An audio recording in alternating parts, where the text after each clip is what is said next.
అందరికీ నమస్కారం. నా పేరు Dhanunjaya Rao. Welcome to Bharati study circle. Okay, మనకైతే నవంబర్ నెలలో 3వ వారంలో వచ్చేసరికి టీజీపీఎస్సీ గ్రూప్ 3 ఎగ్జామ్స్ అయితే 2 days పాటు జరగబోతున్నాయి. ఆ తర్వాత 1 monthలో అంటే డిసెంబర్ నెలలో మరలా 3వ వారంలో మనకి గ్రూప్ 2 జరగబోతుంది. అయితే ఒక్కసారి నేను గ్రూప్ 3కి సంబంధించి ఒక వ్యూ ఇద్దామని చెప్పేసి ఈ వీడియో చేయబోతున్నాను. చేస్తున్నాను చూడండి. సో ఇక్కడ మనకి గ్రూప్ 3 గురించి మాట్లాడినప్పుడు మనకి స్టేట్ ఫామ్ అయిన తర్వాత ఫస్ట్ టైం అయితే గ్రూప్ 3కి నోటిఫికేషన్ ఇచ్చారు. ఎగ్జామ్ అయితే కండక్ట్ చేయబోతున్నారు. గ్రూప్ 3కి గ్రూప్ 2కి ప్రాబ్లం ఎక్కడ వస్తుందంటే, చాలా మంది స్కూల్ టీచర్స్ ఎస్జిటి అవ్వచ్చు, లేకపోతే స్కూల్ అసిస్టెంట్ అవ్వచ్చు, లేకపోతే సబ్ ఇన్స్పెక్టర్స్ కానీ, లేకపోతేనేమో చాలా మంది కానిస్టేబుల్స్ కానీ, ఎక్కువ మెంబర్స్ వచ్చేసరికి గ్రూప్ 3 మీద అంటే ఆల్రెడీ కొద్దిగా మీడియం లెవెల్ జాబ్లు ఉన్న ప్రతి ఒక్కరికి కూడా గ్రూప్ 3 మీద పెద్దగా ఫోకస్ చేయరు. డైరెక్ట్గా గ్రూప్ 2నే రాద్దాం, గ్రూప్ 2 కోసమే ప్రిపేర్ అవుదాం అనుకుంటారు. అందులో స్కూల్ అసిస్టెంట్ లాంటి టీచర్స్ అయితే మాత్రం 3 అస్సలు రాయడానికి ఇష్టపడరు. సో వాళ్ళంతా 2 మీద ప్రిపేర్ అవుతారు. అంటే 3 కంటే కూడా 2కే ఎక్కువ కాంపిటీషన్ ఉంటుంది అనేది మనందరికీ తెలిసిన విషయమే. మరి 3కి 2కి సిలబస్ ఆల్మోస్ట్ ఒకటే, జస్ట్ వెయిటేజ్ ఆఫ్ మార్క్స్ అనేది డిఫరెన్స్ ఉంది, నెంబర్ ఆఫ్ పేపర్స్ కూడా. మరి అలాంటప్పుడు 3కి 2కి ప్రాబ్లం ఎక్కడ వస్తుందంటే, 2కి కాంపిటీషన్ 3 కంటే ఎక్కువ ఉంటుంది. స్టాండర్డ్ కాంపిటీషన్ అంటే హై లెవెల్ కాంపిటీషన్ 2కి ఉంటుంది 3తో కంపేర్ చేసినప్పుడు. మరి 3లో మొత్తం 3 పేపర్స్ ఉన్నాయి. ఈ వీడియోలో మేజర్గా గ్రూప్ 3 గురించి మాత్రమే మాట్లాడుతాను. ఓకే, గ్రూప్ 2 గురించి మరొక వీడియోలో చూసుకుందాం. గ్రూప్ 3లో వచ్చేసరికి మనందరికీ తెలుసు ఓవరాల్గా 3 పేపర్స్ ఉన్నాయని. పేపర్ 1 అలాగే పేపర్ 2 అలాగే పేపర్ 3 వచ్చేసరికి ఇప్పుడు మనకి గ్రూప్ 3 కన్ఫామ్ గా రావాలి. 1500 పోస్టులు ఉన్నాయి, 1500 పోస్టులు అయితే ఉన్నాయి కదా. కన్ఫామ్ గా రావాలి అంటే చిన్న చిన్న మిస్టేక్లు అస్సలు చేయకూడదు. ఎందుకంటే 1500 పోస్టులు అనేది లార్జ్ నెంబర్ ఏం కాదనమాట. ఎందుకంటే చాలా ఎక్కువ మెంబర్స్ ప్రిపేర్ అవుతున్నారు కాబట్టి. మరి అలాంటప్పుడు ఇప్పుడు మీరు చూస్తే 3 పేపర్స్లో కన్ఫామ్గా మీరు స్ట్రెంగ్తన్ అవ్వాల్సిన కొన్ని పేపర్స్ ఉంటాయి. అవి స్ట్రెంగ్తన్ అయితేనే మీకు ఈజీగా జాబ్ వస్తుంది.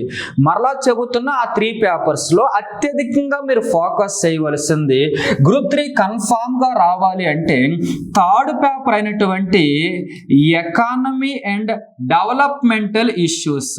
సో మనకి సిలబస్లో ఉంది కాబట్టి ఎకానమీ అండ్ డెవలప్మెంటల్ ఇష్యూసే కన్ఫామ్గా ఫోకస్ చేయాలి. అయితే ఇక్కడ ఎకానమీ డెవలప్మెంట్ ఇష్యూస్ అనేది హెవీ, అంటే ఉన్న వాటిల్లో ఎక్కువ టైం వీటికే ఇవ్వాలి. ఎందుకంటే ఇది 150 మార్క్స్ పేపరు. సో 150 మార్క్స్లో మేజర్ మార్క్స్ కానీ గెయిన్ చేయగలిగితే మిగిలిన 2 పేపర్లు ఈజీ అవుతాయి, మీకు బర్డెన్ తగ్గుతుంది. దీని తర్వాత 2వ పేపరే ఫోకస్ చేస్తారు. ఎందుకంటే ఇందులో వచ్చేసరికినేమో 3 సెక్షన్స్లో ఫస్ట్ సెక్షన్లో వచ్చేసరికి తెలంగాణ హిస్టరీ ఉంది, దాంట్లోనే మనకి తెలంగాణ కల్చర్ ఉంది, వాటిలోనే మనకి తెలంగాణ మూవ్మెంట్ కూడా ఉంది 50 మార్క్స్కే. ఇందులో సెకండ్ సెక్షన్ ఉంది, సోషాలజీ ఉంది. సోషాలజీలో కూడా మనకి మరలా 5th యూనిట్ అనేది స్టేట్కి సంబంధించిన సొసైటీ ఉంది. థర్డ్ వన్ వచ్చేసరికి ఇండియన్ కాన్స్టిట్యూషన్ అని చెప్పేసి ఉంది. ఇది 2వ పేపర్ అయినప్పుడు ఫస్ట్ పేపర్ జిఎస్ పేపరే. అయితే మనం అన్నిటికీ ఈక్వల్ ఇంపార్టెన్స్ ఇచ్చినట్లయితే మనం కన్ఫామ్గా లాస్ అవుతాం. ఎందుకని అంటే ఫస్ట్ టైం ఎగ్జామ్ కండక్ట్ చేయడం, నిజంగా మీరు ప్రిపేర్ అవుతున్నటువంటి వెళ్తున్న ప్యాటర్న్ కరెక్టా కాదా అనేది ఎగ్జామ్ హాల్లో ఆ 2 రోజులు ఎగ్జామ్ అయితే కానీ మీకు తెలియదు. అంతవరకు మనం ప్రిపేర్ అవుతుంది రైట్ అనే మనం ఫీల్ అవుతూ ఉంటాం. ఇదైతే నిజం. ఇంకొకటి, ఇప్పుడు వీటికి మీరు ప్రిపేర్ అవుతున్న బుక్ సోర్స్ కూడా కరెక్ట్ అయినా కాదా అనేది ఎగ్జామ్ కండక్ట్ చేస్తే కానీ చెప్పలేము. ఎందుకంటే గతంలో గ్రూప్ 2 గ్రూప్ 3 గ్రూప్ 2 అనేది ఎప్పుడో 8 years బ్యాక్ జరిగింది. అప్పుడు సిలబస్ వేరు, క్వశ్చన్ ఫ్రేమింగ్ వేరు. ఇప్పుడు సిలబస్ డిఫరెంట్గా ఉంది.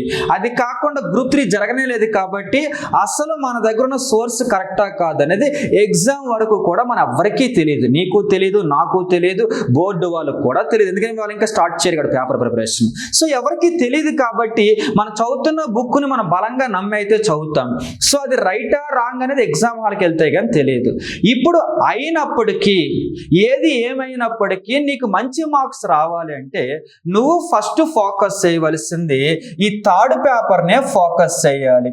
అయితే థర్డ్ పేపర్కి వచ్చేసరికి ఇప్పుడు 150 మార్క్స్ పేపర్ అవ్వడం వలన ఏవో కొన్ని బేసిక్స్ నేర్చుకొని బాగా ప్రిపేర్ అయిపోయామని ఫీల్ అయితే మాత్రం ఎవరో కొంతమంది ఏం చేస్తారు, పర్ఫెక్ట్ బుక్ సోర్స్ వెతుక్కొని మంచి పబ్లికేషన్ బుక్స్ తీసుకొని వాళ్ళు పర్ఫెక్ట్గా ప్రిపేర్ అయినప్పుడు మనం చదువుతున్న బేసిక్ సోర్స్ అనేది ఒకవేళ కాంపిటీషన్కి పనికి రాకపోవచ్చు. కాబట్టి ప్రిపేర్ అయ్యేటప్పుడు నేను చెప్పదలుచుకుంది ఏంటి అంటే ఎకానమీలో మరలా 3 సెక్షన్లు ఇండియన్ ఎకానమీ ఫస్ట్ 5 యూనిట్స్ ఉన్నాయి మొదటి సెక్షన్, అలాగే రెండవ సెక్షన్ స్టేట్ ఎకానమీ ఉంది, మూడవ సెక్షన్ వచ్చేసరికినేమో డెవలప్మెంటల్ ఇష్యూస్ అని చెప్పేసి వాళ్ళు ఇచ్చారు. ఈ 3 సెక్షన్లో మొదటి సెక్షన్కి సిలబస్ ఎక్కువ, వెయిటేజ్ తక్కువ, మెయిన్ టాపిక్స్ మొత్తం అక్కడే ఉన్నాయి. రెండవ సెక్షన్ సిలబస్ తక్కువ, వెయిటేజ్ ఎక్కువ, మంచి మార్క్స్ వస్తాయి. మూడవ సెక్షన్ సిలబస్ ఎగ్జాక్ట్ గా అందులో డెవలప్మెంటల్ ఇష్యూస్ కాబట్టి core economy point of view అడుగుతాడా, లేకపోతే యూపీఎస్సీలు ఎలా అయితే డెవలప్మెంటల్ ఇష్యూస్ టాపిక్ ఉంటుందో వాళ్ళకి అన్ని ప్రోగ్రామ్స్ అడుగుతారు అక్కడ. సో పాపులేషన్ అనే టాపిక్ ఉందనుకో, మన ఎగ్జాంపుల్ పావర్టీ అనే టాపిక్ ఉందనుకుందాం. జనరల్ గా పావర్టీ డెఫినేషన్, పావర్టీ టైప్స్ ఇదంతా కూడా నార్మల్ ఎకానమీ, కానీ వాడు హెడ్డింగ్ ఏమని ఇచ్చాడు, డెవలప్మెంటల్ ఇష్యూస్ ఇచ్చాడు. కాబట్టి పావర్టీకి సంబంధించిన అన్ని type of programs, schemes, policies, ఈ టైప్ మిషన్స్ ఆ టైప్ ఆఫ్ వెళ్ళడానికి అవకాశం ఉంటుంది. ఎందుకంటే ఫస్ట్ టైం అలా పేరు పెట్టారు కాబట్టి కొద్దిగా కేర్ఫుల్గా ఉండండి. థర్డ్ సెక్షన్తో ఓన్లీ కోర్ ఎకానమీ చదువుకొని డెవలప్మెంటల్ ఇష్యూస్ అయిపోయింది, పావర్టీ రకాలు చదివేస్తారంటే అప్పుడు ప్రాబ్లం ఫేస్ చేస్తే తర్వాత ఎగ్జామ్ ఉండదు, అయిపోద్ది అప్పటికి. కాబట్టి ఇది ఒకటే కొద్దిగా కేర్ఫుల్గా ఉండండి.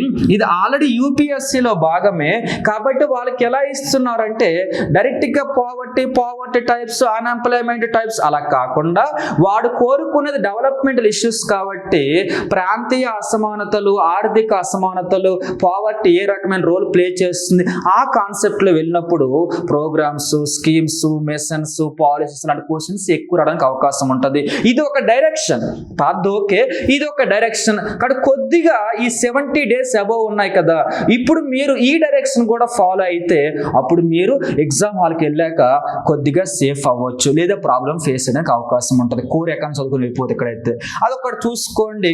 ఇంకొకటి ప్రిపేర్ అయ్యేటప్పుడు కూడా కరెంట్ ఎకానమీ ఎంత ఇంపార్టెంట్, స్టాక్ ఎకానమీ కూడా అంత ఇంపార్టెంట్, రెండింటికి ఈక్వల్ ఇంపార్టెన్స్ ఇచ్చుకుంటూ వెళ్ళండి. ఓకే, సో ఇది మర్చిపోవద్దు.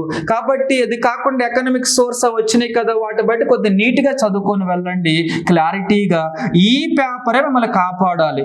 ఈ పేపరు 120-130 మార్క్స్ రావాలంటే మీరు క్లాస్ నోట్స్ చదివితే సరిపోకపోవచ్చు. ఓకే, కాబట్టి ఏదైనా మంచి పబ్లికేషన్ సంబంధించి పబ్లికేషన్ కూడా చదివాలి. అలాగే గతంలో బేసిక్ నాలెడ్జ్ ఉండాలి. కరెంట్ ఇష్యూస్ మీద కమాండ్ ఉంటే ఈ స్కోర్ వస్తుంది. ఈ స్కోర్ కానీ వచ్చింది అంటే మాత్రం మీరు సేఫ్ అయినట్టే. మీరు ఎగ్జామ్కి వెళ్ళక ముందే ఈ స్కోర్ వస్తుందో రాదో మీకు తెలియాలి అంటే మీరు ఏం చేయాలో తెలుసా, టాపిక్ అయిపోయిన తర్వాత రీడింగ్లో, ఎకానమీలో ఆ ఏరియాలో వీటికి అయిపోయిన తర్వాత వీలైనంత వరకు ఏ క్వశ్చన్ పడితే ఆ క్వశ్చన్ ఆ టాపిక్ మీద చూడాలి అంటే అర్థం ఏంటో తెలుసా, మీకు యూపీఎస్సీ క్వశ్చన్ నుంచి అన్ని పబ్లిక్ సర్వీస్ కమిషన్ క్వశ్చన్స్ కూడా మీరు చూస్తూ ఉంటే ఏమవుతుంది బెనిఫిట్, అప్పుడు మీరు పర్ఫెక్ట్ అవుతారు, అప్పుడు ఈ స్కోర్ వస్తుంది. అంతేకాని ఏదో లిమిటెడ్ కంటెంట్ చదివి ఈ స్కోర్ ఎక్స్పెక్ట్ చేయడం అంటే అది నిజంగా కరెక్ట్ కాకపోవచ్చు. ఎందుకంటే అది హెవీ స్కోరు. అంత స్కోర్ రావాలంటే ఇందులో ఈ area, second area state economy ఒకటే మంచి స్కోర్ ఇస్తుంది. ఈ రెండు కూడా ప్రాబ్లం క్రియేట్ చేయడానికి అవకాశం ఉంటుంది. ఎందుకంటే పక్క రాష్ట్రంలో మన ఎగ్జామ్ జరిగినప్పుడు ఇది నరకం చూపించారు వాళ్ళకి పేపర్ ఏకంగా. సో కాబట్టి ఏ పుస్తకాల్లో కూడా ఈ కంటెంట్ కంటెంట్ లేదు ఎకానమీ పబ్లికేషన్ పుస్తకాల్లో, అంత టఫ్గా ఇచ్చారు కాబట్టి కొద్దిగా కేర్ఫుల్గా ఉండండి ఈ పేపర్తో. టార్గెట్ కన్ఫామ్గా మంచిగా ఉండాలి, కానీ వెళ్తున్న సోర్సెస్ అనేవి, వెళ్తున్న దారి అనేది మీరు ఎవరు ఏ క్వశ్చన్ అడిగినా టాపిక్ మీద చెప్పాలి తప్ప లిమిటెడ్ కంటెంట్ చదివి టైం లేదనుకుంటే మాత్రం మీకు డిపాజిట్లు దక్కుతాయి తప్ప జాబ్కు రావాల్సిన స్కోర్ రాదు. కాబట్టి కొద్దిగా ప్యాటర్న్ చేంజ్ చేసి 70 days కొద్దిగా మనం ఓవర్లాప్ అవుదాం, అంటే కొద్దిగా గెయిన్ చేద్దాం మనం ల్యాగ్ అయిన కంటెంట్ని కాస్త. సో ఇలా ప్రిపేర్ అవ్వండి. థర్డ్ పేపర్ తీసేస్తే ఇక సెకండ్ పేపర్లో బలం పెంచుకోవాలా. మీకు ఇందాక చెప్పే స్టార్టింగ్ అన్నిటి మీద బలం అంటే కష్టం కాబట్టి సెకండ్ పేపర్లో అందరికీ డ్రాబ్యాక్ ఎక్కడవుతుందంటే స్టేట్ హిస్టరీ డ్రాబ్యాక్ అవ్వచ్చు. ఈ మధ్య స్టేట్ హిస్టరీ టఫ్గా ఇస్తున్నారు కాబట్టి స్టేట్ హిస్టరీ చాలా మందికి మంచి సోర్సెస్ లేవు, కానీ ఇది కొద్దిగా బాగా రివిజన్ చేయండి. ఇది ఎలాగో అందరికీ మంచి మార్క్స్ వస్తాయి, 50కి 40 దాకా వచ్చేస్తాయి ఇండియన్ కాన్స్టిట్యూషన్. ఇది పెద్ద విషయం కాదు అసలు, కానీ ఇది ప్రమాదకరం. ఎందుకని ఈ మధ్య కాలంలో ఇది అసలు ఎగ్జామే సరిగ్గా పెట్టలేదు వాళ్ళు, కాబట్టి ఆల్రెడీ పక్క రాష్ట్రంలో ఇది చాలా ఇబ్బంది పడ్డారు. ఇది కొద్దిగా మోడర్న్ వేలో చదివితే మీరు ఇక్కడ ఫోకస్ చేయాల్సింది ఎవరినంటే తెలంగాణ హిస్టరీని, సోషాలజీ ఫోకస్ చేయాలా. ఇవి వెయిటేజ్ తక్కువ, 10 మార్కులు ఇవి, ఇది 40 మార్క్స్ అనమాట హిస్టరీ అనేది. సో వీటికి ప్లస్ సోషాలజీ ఫోకస్ చేస్తే ఇవి వద్దన్న కొన్ని మార్కులు వచ్చినప్పటికీ ఇది సుమారుగా 100 మార్క్స్ అయితే క్రాస్ అవడానికి అవకాశం ఉంటుంది. మంచి పేపర్ ఇస్తే, మోడరేట్గా పేపర్ ఇస్తే. ఈజీగా ఇస్తే ఎక్కువ వస్తే, టఫ్ ఇచ్చినా కూడా ఆ స్కోర్ కాపాడుకుంటే జాబ్ గ్యారంటీగా వచ్చేస్తుంది. సో ఇక ఫస్ట్ పేపర్కి వస్తే ఫస్ట్ పేపర్లో అన్ని సబ్జెక్టులకి ఇంపార్టెన్స్ ఇవ్వకండి, ఎందుకంటే కొన్నిటికి వెయిటేజ్ అస్సలు ఉండదు. ఫస్ట్ పేపర్ వీలైతే ఫస్ట్ ఇంపార్టెన్స్ మెంటల్ ఎబిలిటీకి ఇవ్వండి. 2016 గ్రూప్ 2 అయితే మాత్రం 28 క్వశ్చన్స్ ఇచ్చారనమాట. సెకండ్ ఇంపార్టెన్స్ అప్పుడు తక్కువ ఇచ్చారు, 14 క్వశ్చన్లు ఇచ్చారు ఇంగ్లీష్కి. ఈ మధ్య కొద్దిగా ఎక్కువ క్వశ్చన్స్ ఇస్తున్నారు కాబట్టి ఒక 20 క్వశ్చన్స్ అయితే ఎక్స్పెక్ట్ చేయొచ్చు ఇంగ్లీష్ నుంచి. ఓకే, కాబట్టి థర్డ్ ఇంపార్టెన్స్ వచ్చేసరికి ఇక్కడ జాగ్రఫీకి ఇవ్వండి. జాగ్రఫీలో వరల్డ్ జాగ్రఫీ ఇండియా ఉంది, స్టేట్ జాగ్రఫీ నాట్ పెద్ద నీటి కాదు. అప్పుడు ఈ రెండు మేజర్ చదివితే ఒక 20 మార్క్స్కి వచ్చే అవకాశం ఉంటుంది. ఫోర్త్ ఇంపార్టెన్స్ కరెంట్ అఫైర్స్ ఇవ్వండి. ఇది కూడా 20 to 25 మార్క్స్ అయితే ఇస్తారు. ఇప్పుడు ఈ 4 మేజర్ ఇంపార్టెన్స్ ఇస్తారు. ఎన్విరాన్మెంట్, ఎస్ఎన్టీ ఇలాంటివి ఉంటాయి, మంచి స్కోరే వస్తుంది, మినిమం 10-15 మార్క్స్ గ్యారంటీగా వస్తాయి. ఎన్విరాన్మెంట్ 15 మార్క్స్ వస్తుంది. అలాగే మనకి లైక్ అంటే ఈ దాన్ని ఏమంటారంటే ఇండియన్ హిస్టరీ 15 మార్కుల దాకా వస్తుంది. కానీ అవన్నీ పెద్దగా చదివితే టైం అంతా వేస్ట్ అయిపోద్ది. కాబట్టి ఈ 4 చదివినా కూడా మీరు సుమారుగా 80 మార్కుల నుంచి 100 మార్కులు మీ చేతిలోకి వచ్చేస్తాయి. ఎప్పుడైతే 100 మార్కులు చేతిలోకి వస్తాయో ఇవి బాగా చదివితే మీరు ఇందులో ఒక 75 మార్క్స్ కానీ తెచ్చుకుంటే మిగిలిన పెండింగ్ బయాలజీ అంటారు, science, physics, chemistry, Indian history, అలాగే ఎన్విరాన్మెంట్, అలాగే ఎస్ఎన్టీ అన్ని కలుపుకున్న యావరేజ్గా పైపైన చదివిన వీటిని ఒక 2-3 రివిజన్ చేసి వాటిని సింగిల్ రీడింగ్ ఇచ్చినా కూడా సగం మార్కులు వస్తాయి. కాబట్టి ఓవరాల్గా ఒక 100 వచ్చే అవకాశం ఉంటుంది.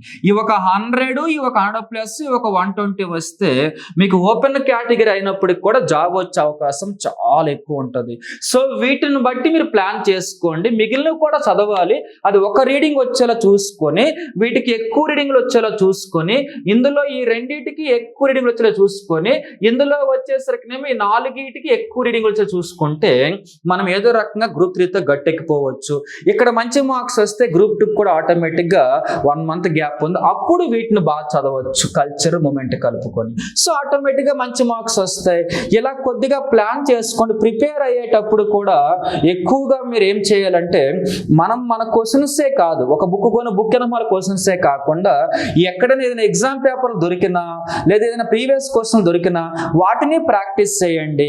ఎంతవరకు పోతుందో అంతవరకు చూడండి క్వశ్చన్స్. డైరెక్ట్గా మనం ఒక పుస్తకం చదివి ఈ పుస్తకం 1000 సార్లు చదువుతానంటే ఒకవేళ ఆ కంటెంట్ అలా ఇవ్వకుండా ప్యాటర్న్ మారితే మొత్తం మనమే ఫస్ట్ లాస్ అయిపోయింది అందరికంటే కూడా.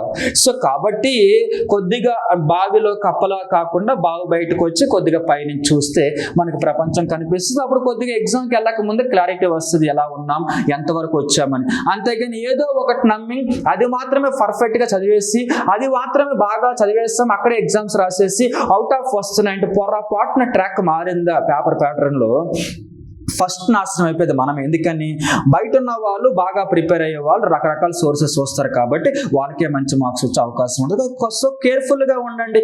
ఇది నా వైపు నుంచి జస్ట్ ఒక ప్యాటర్న్ మీకు అందించింది అనుకుంటున్నా. ఈ వీడియో మీకు కొద్దిగా ఉపయోగపడుతుందని నమ్ముతున్నాను అనమాట. ఎనీవే ఏది ఎంత ఇంపార్టెన్స్ ఇవ్వాలి, సో అందులో ఎక్కువ రివిజన్ చూసుకోవాలి, అందులో క్వశ్చన్ ఫ్రేమింగ్స్ లో చిన్న చిన్న మార్పులు వరకు నేనైతే మాట్లాడగలిగా ఈ వీడియోలో. సో ఉపయోగపడుతుందంటే ఉపయోగించుకోండి. అలాగే మనము ప్యూర్ మ్యాథ్స్ FBOకి ఫారెస్ట్ బీట్ ఆఫీస్ నోటిఫికేషన్ రాబోతుంది కదా. సో ప్యూర్ మ్యాథ్స్ అనేది సెప్టెంబర్ 11th స్టార్ట్ చేస్తున్నాం, డైలీ ఈవినింగ్ బ్యాచ్ అనమాట. వాటితో పాటు రైల్వే NTPC నోటిఫికేషన్ వస్తుంది కదా, వాటికి కూడా అర్థమెటిక్ స్టార్ట్ చేస్తున్నాం. ఎవరుంటే వాళ్ళకి ఇన్ఫార్మ్ చేయండి. ఓన్లీ ఆఫ్లైన్ మాత్రమే అవైలబుల్ గా ఉంది. సెప్టెంబర్ 11th నుంచి ఈవినింగ్ 5:30 PM. ఓకేనా, కలుద్దామా? థ్యాంక్ యూ మరి.